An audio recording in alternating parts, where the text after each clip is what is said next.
Note the time.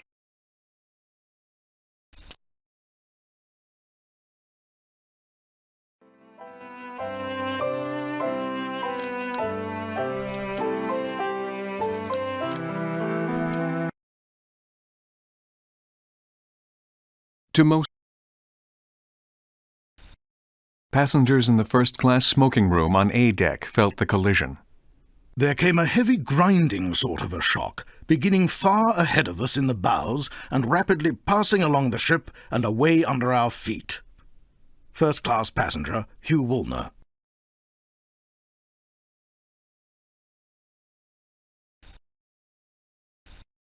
Passengers on the port side barely noticed the collision. My mother felt this little bump, as she always described it, because we were a very long way from it.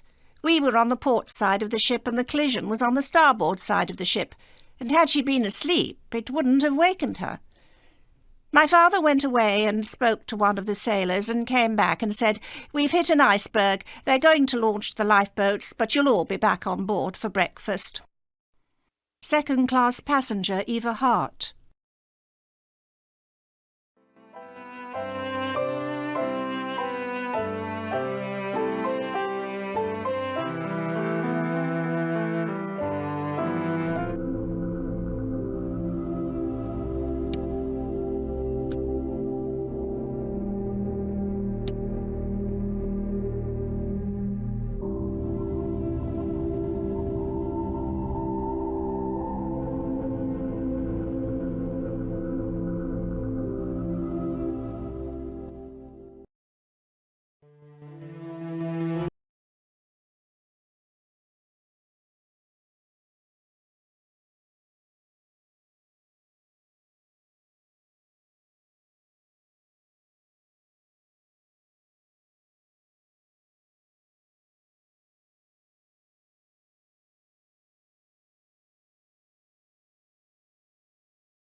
Young Frank Prentice overhears a momentous conversation. I happened to be up on the boat deck when I saw Thomas Andrews, the designer, Bruce Ismay, the chairman, and Captain Smith talking together. I heard Ismay say to Andrews, "What's the position? Is there any news?" And Andrews said, "Well, sir, the position is that she's going to sink. There's nothing that can stop us sinking. The water's just coming straight up. The bulkheads won't help her in any way at all." Assistant Storekeeper, Frank Prentice.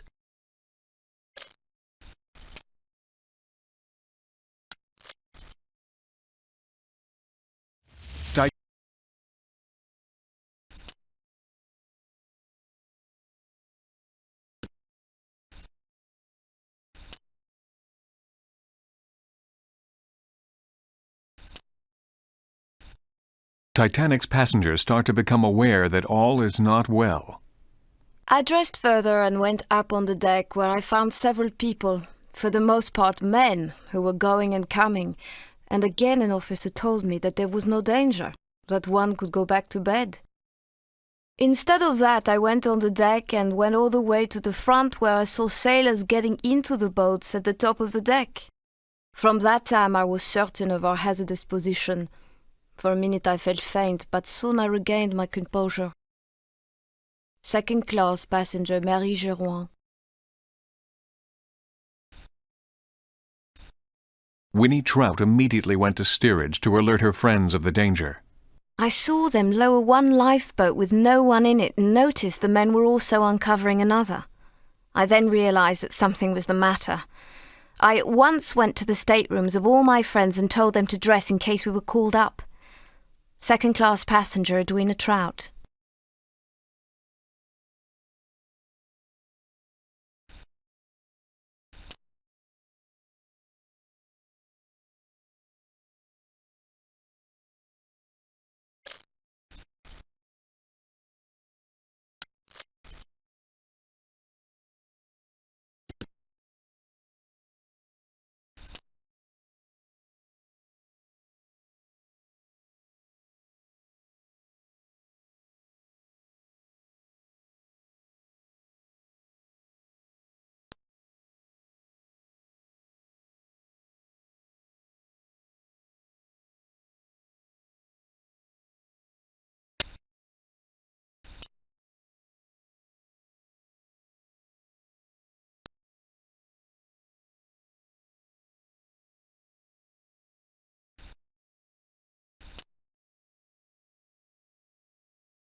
"58 miles away, aboard the Cunard Line's Carpathia, wireless operator Harold Cottam idly picks up his headset one last time before going to bed. By chance, he hears Titanic's distress signal, CQD.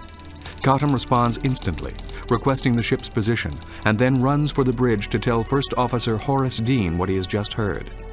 Dean wakes Carpathia's captain, Arthur H. Rostron, to give him the news about Titanic. Captain Rostron immediately gets dressed.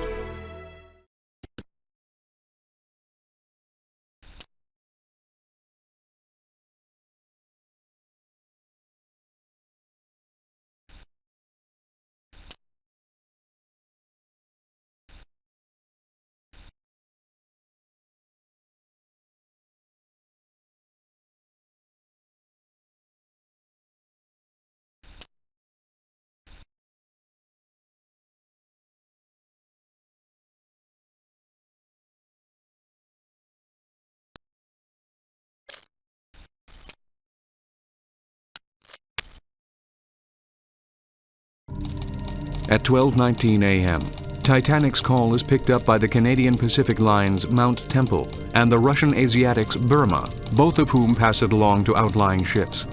The Marconi Company's land station at Cape Race, Newfoundland, hears the news directly from Titanic and relays the message inland.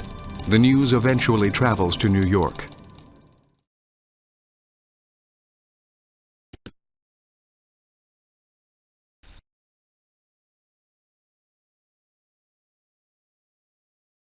A bulkhead collapses near the bow on E deck.